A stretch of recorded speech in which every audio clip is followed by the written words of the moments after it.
Euh, voilà. Alors, hop, un petit réglage pour moi, un dernier réglage, et puis ça va être bon.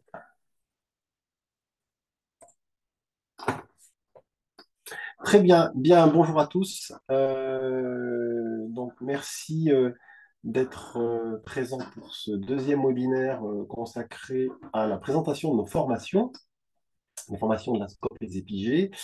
On va parler, donc, on a une demi-heure avec nous. On est avec Charlotte qui est à la technique, comme on dit, des épigées, et puis avec Pauline Beneteau qui est aussi là, avec qui on va présenter cette formation qui va avoir lieu très prochainement, ce printemps. Voilà. Donc, je vous propose d'entrer tout de suite dans le vif du sujet. Cette formation, donc, vous le savez, s'appelle Créer et animer un jardin pédagogique au naturel. On va présenter rapidement notre scope, rapidement ses activités, puis bien sûr, on va parler de cette formation et on se gardera 10 bonnes minutes pour des questions-réponses autour de cette formation en fin de webinaire, donc un peu avant 14 heures. Évidemment, n'hésitez pas à poser des questions dans le chat, c'est prévu pour ça et on y répondra. Alors, un mot sur la SCOP Les Épigées, qui est donc une organisation qui traite d'environnement, mais plus spécifiquement de matière organique. Notre intitulé, c'est les épigées de transition organique. On se préoccupe beaucoup des questions du compost, des questions de jardin, des questions de lien aussi entre les gens et de diversité. Diversité justement entre les humains, mais aussi diversité au niveau du vivant, de tout le vivant. Et on a une préoccupation très forte, c'est le retour au sol de la matière organique, donc ce qu'on appelle les déchets verts, mais que quand on est jardinier, on aime appeler autrement. Et donc notre activité s'articule autour de ça, historiquement basée sur Chambéry, d'abord autour du compostage de proximité, donc compostage partagé, compostage en établissement, autour des jardins. Et puis, l'équipe d'animateurs, d'animatrices, formateurs, formatrices a aussi permis, avec l'action de terrain, de développer un logiciel professionnel de gestion de suivi des sites de compostage de proximité que certains d'entre vous connaissent peut-être, qui s'appelle Logiprox, et qui est très, très utilisé par beaucoup de collectivités en France. Voilà, donc on s'intéresse à toutes ces questions-là et ça se traduit par des actions très concrètes d'événements, de formation, d'accompagnement de jardin, comme je disais tout à l'heure. Alors, un petit zoom, un petit focus quand même sur nos formations. Donc, on a, comme je vous le disais, on est basé sur Chambéry. Depuis peu maintenant, on a une antenne dans le Puy-de-Dôme, au sud de Clermont-Ferrand. Et on a nos deux lieux de formation, deux plateaux techniques où on va dispenser des formations qui s'orientent autour de on va dire trois axes. Une sur la prévention et la gestion de proximité des biodéchets. Certains d'entre vous connaissent les métiers ou les fonctions de guide composteur, maître composteur. Donc on a, on va dire, toute la gamme de formations à ce sujet-là, dont une un peu plus spécialisée sur l'usage des composts. C'est une formation, on va dire, plus agronomique. On a des formations autour du jardin, on va en parler aujourd'hui. Et puis on a des formations autour des déchets verts, sur l'intérêt, ces déchets verts qu'on appelle encore comme ça, mais sur l'intérêt de gérer différemment cette matière organique pour la transformer en ressources, soit à l'échelle domestique, soit à l'échelle des collectifs, et en particulier des collectivités, communes, intercommunalités, etc. Donc nos formations sont des formations officielles, on est organisé une formation agréée, et puis on peut se déplacer pour faire des formations, mais on a bien sûr, comme je le disais, nos deux lieux qui permettent d'accueillir les participants à ces formations. Alors, sur le jardin, sans plus attendre, puisque peut-être que vous le savez, on a commencé ce cycle de webinaires et il va y avoir d'autres informations sur nos formations tout au long de l'année. Donc, on présentera plus en détail les formations dans ces séquences-là, puis vous pouvez aussi les retrouver sur notre site. Mais sur les formations jardin, donc aujourd'hui, on s'intéresse à la formation qui s'appelle Créer et animer un jardin pédagogique au naturel. Une formation qui a été la rencontre entre Pauline, qui va se présenter tout de suite après, et nous. Donc moi, je ne me suis pas présenté, je suis Pierre Fels et je suis formateur à la SCOP Les Épigées sur la partie Puy-de-Dôme. Voilà. Donc cette formation, elle est née de notre constat qu'aujourd'hui, et c'est pas nouveau, on a comme outils éducatifs, pédagogiques, outils de bien-être des jardins qui prennent corps dans des organisations, dans un contexte éducatif, et que ces jardins ont des spécificités parce qu'ils sont construits ou co-construits avec les participants de ces lieux, les usagers, et qu'il y a aussi une spécificité technique forte, c'est que on ne s'occupe pas d'un jardin collectif ou d'un jardin pédagogique comme on pourrait s'occuper d'un propre jardin d'un particulier. Il y a des contraintes de temps, il y a des contraintes d'espace, des contraintes de calendrier, des contraintes de savoir-faire aussi, avec lesquelles on doit composer. Et c'est en se basant sur notre pratique, Apolline et puis la mienne, qu'on s'est dit qu'il était pertinent, puisque nous savons dispenser des formations, d'organiser cette formation.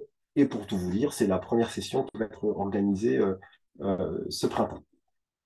Voilà, donc une formation sur la question du jardin pédagogique au naturel, puisque c'est le cœur de notre activité, au naturel, parce qu'on ne peut pas imaginer un espace de vie dans lequel on utiliserait des intrants chimiques, par exemple, ça nous paraît une évidence. Pour nous, l'enjeu de ce jardin au naturel, c'est d'avoir de la diversité du vivant en particulier de la biodiversité végétale et animale. Voilà, je crois que j'ai dit quelques éléments essentiels. Pauline, je vais te laisser la parole, si tu veux bien. Oui, ça marche. Donc bonjour à tous. Donc moi je suis Pauline Beneteau. Donc comme vous l'avez compris, je vais accompagner Pierre sur cette formation. Je suis pour ma part animatrice en agroécologie et j'accompagne pas mal de jardins pédagogiques au sein des collectivités, d'associations également et bien sûr dans les établissements scolaires. Alors pourquoi on en est venu à cette formation sur le jardin pédagogique? Pierre vous l'a un peu dit, hein, on voit que le mouvement des jardins pédagogiques est en plein essor. Il a commencé bien sûr il y a 30 ans, mais du fait qu'on arrive aujourd'hui à peu près 80% de la population qui vit en ville, bah, on se rend compte qu'avec ce changement d'habitat, il y a un changement sociétal et il y a également bah, finalement une dénaturation, un éloignement de l'expérience de nature et puis également bah, un éloignement sur la compréhension de notre agriculture. Alors c'est en ça que le jardin pédagogique, il est intéressant. Déjà, c'est une manière d'investir un espace public ou un espace privé dans cet objectif d'expérience de nature. Quand on met en place un jardin pédagogique, on répond à ces besoins vitaux de lien à la nature, mais aussi de liens sociaux. Alors, faire vivre un jardin pédagogique, qu'est-ce que c'est? C'est d'abord offrir au public une possibilité d'une expérimentation d'une nature en ville, d'une rencontre avec le vivant. C'est, comme je vous l'ai dit tout à l'heure, renouer avec son alimentation en expérimentant avec le public bah, des conduites culturelles. C'est s'émerveiller, créer, c'est vraiment des espaces qui sont très intéressants en termes de conception artistique, de conception poétique. C'est aussi vivre une expérience collective et ça, c'est hyper intéressant d'observer les modes de gouvernance et les modes d'intelligence collective qui se mettent en place dans la pratique de ces projets pédagogiques. Et puis, lorsqu'on s'intéresse au jardin pédagogique à l'école, c'est aussi un autre lieu, je dirais même finalement une autre salle de classe. Moi, c'est ce que je dis souvent aux enfants lorsqu'on crée ensemble un jardin pédagogique, c'est qu'on crée une autre salle de classe, une classe du dehors qui va permettre à l'enseignant bah, d'expérimenter de nouvelles pratiques pédagogiques et de lui permettre d'avoir un terrain pour une application en pratique de la théorie. Voilà pourquoi aujourd'hui on s'intéresse au jardin pédagogique. Et je veux bien que tu fasses la slide suivante, s'il te plaît, Pierre. Allez, c'est parti.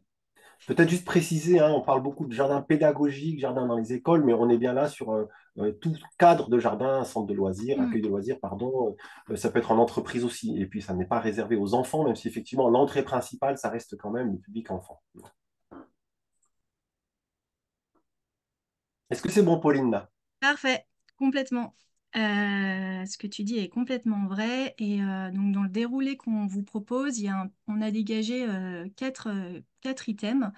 Le premier, ça va être de définir et expérimenter le jardin pédagogique. Alors, tu l'as dit, hein, il y a de multiples définitions, de multiples pratiques quand on parle de jardin pédagogique. Ça peut être un jardin pédagogique scolaire, le jardin pédagogique d'une maison de quartier, d'un centre de loisirs, aussi d'un EHPAD, hein. Voilà, l'idée, c'est de partager à travers un lieu des expériences en lien avec le vivant. Et durant ce premier module, on va essayer de définir finalement les objectifs qui sont liés aux enjeux éducatifs d'un jardin pédagogique. Et pour cela, on va directement aller sur le terrain, puisque l'idée, ça va être de vous faire vivre des temps de rencontre avec des personnes qui animent les jardins pédagogiques et de découvrir les différentes façons de mener ces jardins. Ces visites nous permettront de voir l'écosystème d'un jardin pédagogique, de définir quels sont les acteurs, les partenaires, les besoins financiers et peut-être les dispositifs qui existent pour pouvoir vous accompagner dans la démarche. Ensuite, ce qui nous tenait à cœur avec Pierre, c'était vraiment aussi d'être dans une transmission de techniques autour de ce qu'on appelle le jardinage au naturel. Et pour cela, on va vous inviter à venir passer une journée de pratique sur donc le plateau technique, donc le jardin qui se trouve à Iron-des-Burons, qui est le jardin de Pierre Fels. Et ça sera l'occasion de définir ensemble les ingrédients nécessaires à la pratique du jardinage au naturel. Alors, on a envie de vous faire explorer cette grande notion qu'est la permaculture, qu'on entend un petit peu parler à toutes les sauces, mais aussi de vous faire expérimenter différentes techniques agroécologiques qui favorisent la bonne santé d'un écosystème jardin.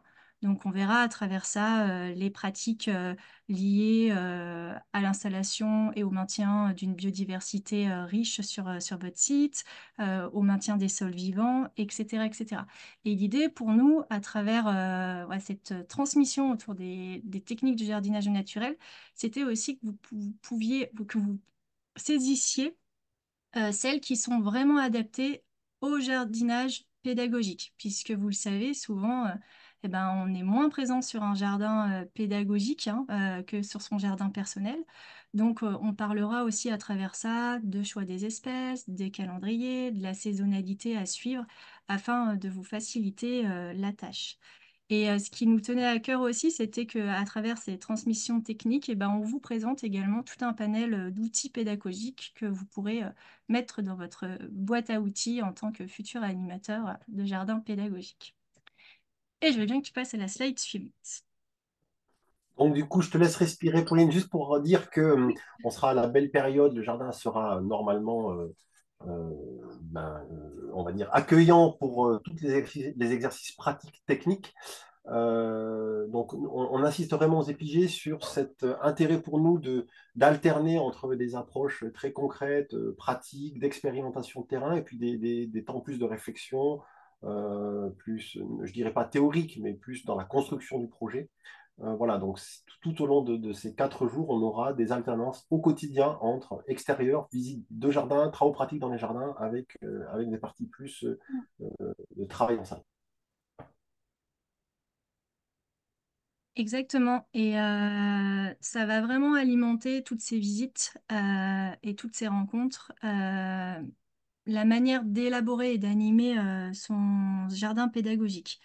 Donc l'idée, c'est qu'à travers les explorations de ces divers jardins, euh, on ait une réflexion sur la manière finalement de présenter son jardin à différents publics. Donc il sera question, par exemple, de mise en scène, d'organisation des espaces, d'aménagement pratique, qu'il soit ludique, esthétique. Euh, à travers aussi ces visites, on s'intéressera aussi aux bases de l'animation d'un jardin pédagogique et on essaiera de réfléchir ensemble aux postures de médiation adaptées aux différents publics, aux postures de communication aussi et d'approche, puisque voilà, en fonction de ce qu'on veut faire passer comme message, en fonction de nos enjeux éducatifs, on peut avoir à la fois des approches qui soient ludiques, sensorielles, scientifiques. Et ça, c'est vraiment le projet qui va le définir. Donc là, on va vraiment partir en vadrouille pour expérimenter différentes approches. Et puis, on va avoir un dernier module sur la mise en marche d'un jardin pédagogique. Et là, l'idée, bah, c'est de vous outiller pour définir votre projet de jardin pédagogique et de définir son plan d'action. L'idée, c'est de voir les argumentaires possibles auprès d'un tiers pour défendre et mener un projet de jardin pédagogique. On travaillera à l'identification des moyens d'action, à l'identification des acteurs, des dispositifs peut-être à connaître. Et puis on essaiera de réfléchir collectivement aux leviers ou aux freins qui permettent de mener à bien ce projet.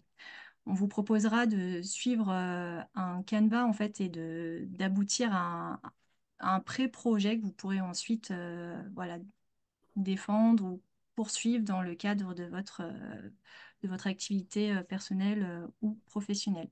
Et l'idée, c'est vraiment qu'on se base sur un travail d'intelligence collective pour faire émerger toutes les idées qui pourront par la suite vous accompagner. On insiste Voilà. beaucoup. Ah, merci Pauline. Ouais, je voulais juste insister sur un élément euh, qui nous est cher, c'est cette idée d'avoir dans nos formations des groupes assez réduits d'apprenants, donc de participants, pour, tout en étant dans du collectif, quand même être dans un accompagnement individuel. Ce n'est pas des cours individuels, mais pour s'intéresser au projet. Et le titre de cette journée-là, de ce grand objectif, c'est bien mettre en œuvre sa démarche de jardin pédagogique. Il n'en existe pas une. On a un environnement, on a un héritage, son écosystème, comme le précisait Pauline. Et à partir de là, une fois qu'on l'a défini, on va arriver à ajuster quelle est la démarche qu'on va pouvoir mettre en place en fonction de nos propres contraintes et de notre contexte. Donc, on a des groupes qui sont limités au maximum à 15 personnes. C'est souvent plutôt 10 ou 12 personnes. Voilà.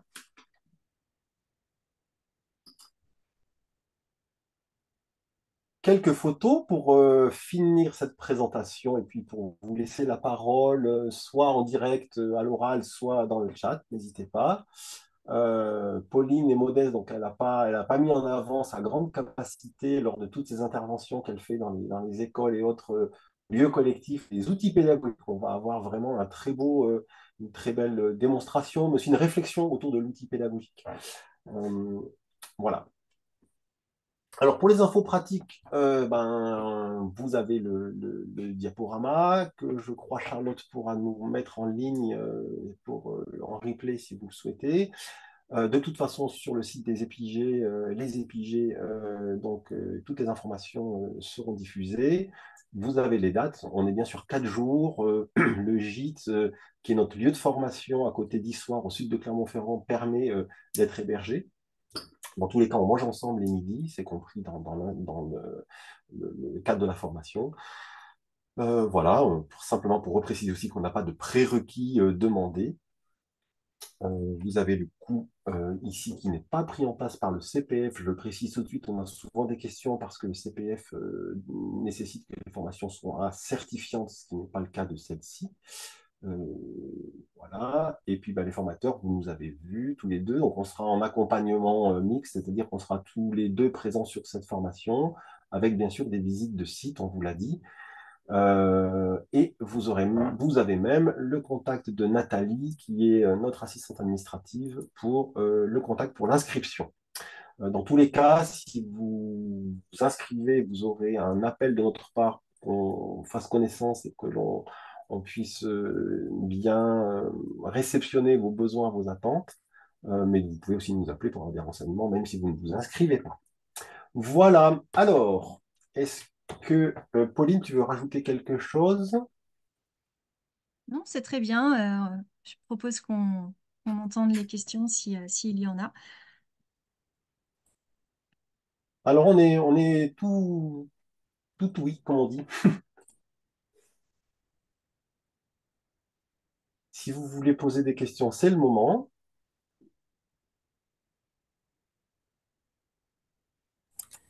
Donc il y a la possibilité, j'ai pas préparé de questions pour une fois, mais vous avez la possibilité de l'écrire, sinon de poser la question là.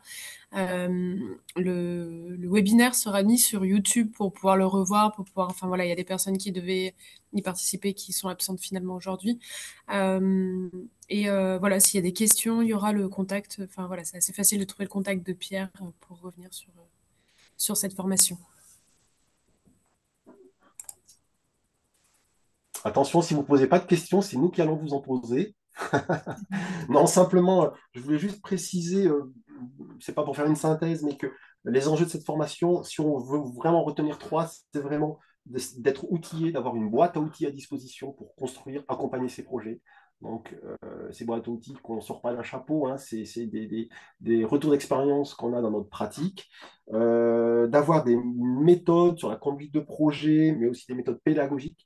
Et puis, bien sûr, aussi, ce que disait Pauline sur la deuxième journée, c'est d'avoir des techniques. Alors, on ne vient pas jardinier en une journée ou en quelques jours, mais d'avoir des techniques de base et surtout des techniques de base adaptées au jardin pédagogique. On insiste vraiment là-dessus parce que on a forcément beaucoup de craintes quand on démarre un jardin qui va être 2 mois à l'arrêt en été. Je pense au jardin d'école typiquement. Oui, on peut faire un jardin dans une école. Oui, on peut le reprendre l'année d'après, mais évidemment, il y a des précautions à prendre, il y a des aménagements à envisager. Voilà, donc c'est pour résumer en 3 points, c'est grand, enfin, ce qui nous paraît être important à retenir sur cette formation.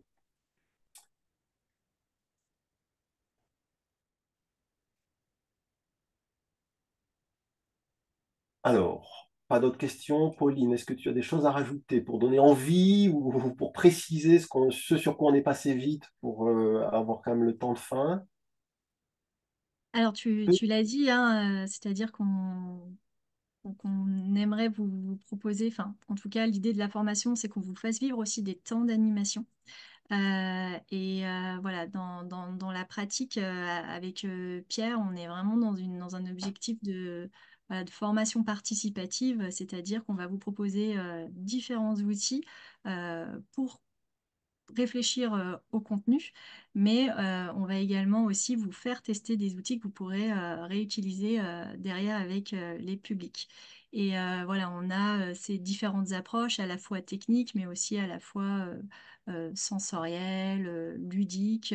Et voilà, l'idée, ça sera aussi de réfléchir à ces adaptations en fonction des publics qu'on accueille sur les lieux.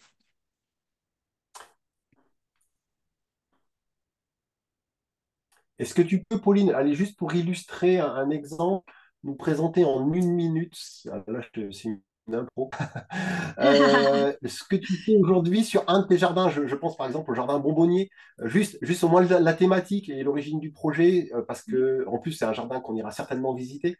Voilà, tu peux nous en dire un mot? Oui, bien sûr. Alors, pour vous montrer un type de jardin pédagogique réalisé avec un public adulte d'une association en particulier. Donc, c'est un jardin qui se trouve sur la commune de Blanza. C'est une association qui s'appelle Blanza Raconte-moi une histoire qui s'intéresse énormément au patrimoine historique de sa ville. Et cette association avait envie de faire un jardin. Alors, pourquoi un jardin? Parce qu'il se trouve que le patrimoine lié à cette commune est énormément lié au savoir-faire de la confiserie. Il y avait sur cette commune une production de l'angélique, qui est une fleur, une plante bonbonnière notamment, et énormément de vergers qui étaient dédiés à la récolte de fruits pour réaliser des confiseries type pâte de fruits, confiture, etc. Et donc, cette association, étant donné que sa raison d'être, c'est la valorisation de son patrimoine historique, avait envie de créer un jardin pédagogique autour des plantes bonbonnières. Et ce qui est intéressant, c'est que très peu de ces personnes étaient jardiniers, jardinières. Donc, moi, je les ai accompagnés sur plusieurs mois sur l'élaboration de leurs projets, sur la conception voilà, ce qu'on appelle en permaculture du design, sur la création d'un calendrier, sur le choix des plantes. Et aujourd'hui, là, on travaille de manière un peu plus fine, maintenant que le jardin est en place, sur la manière dont on accueille le public sur ce lieu. Donc, quel parcours on pense au niveau pédagogique, quels espaces on veut valoriser, quels ateliers techniques on crée derrière. Et voilà, normalement, on aura une visite de ce lieu et les bénévoles de l'association seront ravis. Ils le feront mieux que moi de vous raconter cette histoire, mais qui est assez sympathique. Et aujourd'hui, le jardin est ouvert aux promeneurs, habitants, scolaires, etc., etc. Donc voilà l'exemple d'un jardin qui se fait hors école, par exemple. Alors, j'en profite pour donner quelques réponses dans le chat. Oui, les formations, c'est toujours trop court, hein. On a forcément un compromis à trouver. Partir 4 jours, c'est déjà beaucoup aujourd'hui dans le domaine de la formation professionnelle.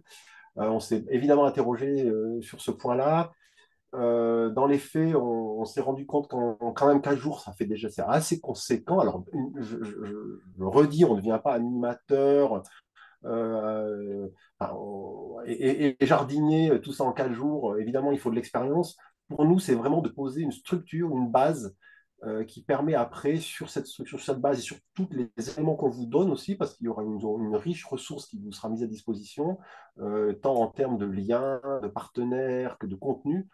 C'est vraiment de pouvoir, sur cette base-là, après, construire le projet, puis progresser. Donc voilà, 4 jours, ça nous paraît un bon compromis. Pas de suivi formalisé, non. Mais on reste disponible dans une certaine mesure, toutefois, pour répondre à des demandes précises par mail en particulier. Mais la formation n'est pas construite dans l'idée d'assurer un suivi. Et puis, sur les aides autres que le CPF, alors, donc, notre organisme de formation est bien un organisme de formation officiel, charté Calliope, qui est aujourd'hui le label qualité obligatoire, ce qui donne le droit à tout salarié de bénéficier d'un financement par son OPCO. Voilà. Et puis, aux demandeurs d'emploi, de pouvoir faire une demande aussi à France, ça y est, je ne me rappelle plus comment ça s'appelle, maintenant ça a changé. Anciennement Pôle emploi, et pour l'intégrer, enfin, s'il est intégré évidemment dans un projet professionnel. Donc après, là, il faut vraiment défendre son dossier auprès de son conseiller. Mais voilà, ça peut passer ou pas. Mais en tout cas, ça reste une ouverture.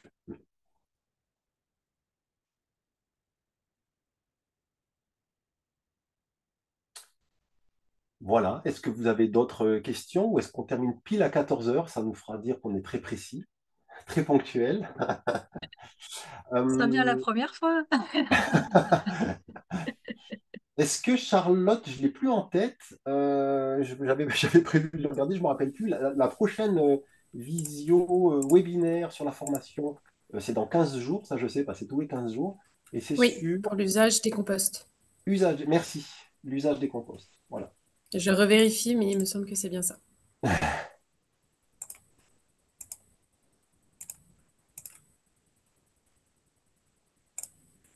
Alors, c'est le 12 mars et c'est un webinaire donc sur les mêmes horaires sur l'usage des composts.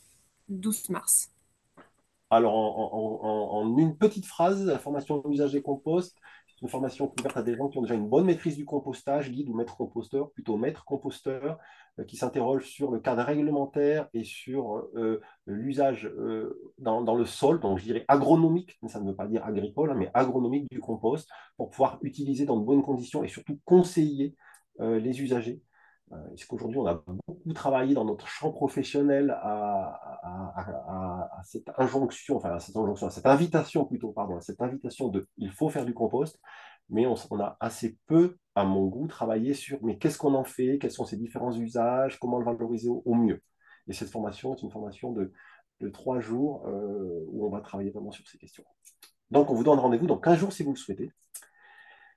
Et puis, bien, il ne reste plus qu'à vous remercier, en espérant vous retrouver pour de nos webinaires ou de nos formations. Et n'hésitez pas à nous solliciter pour toute question.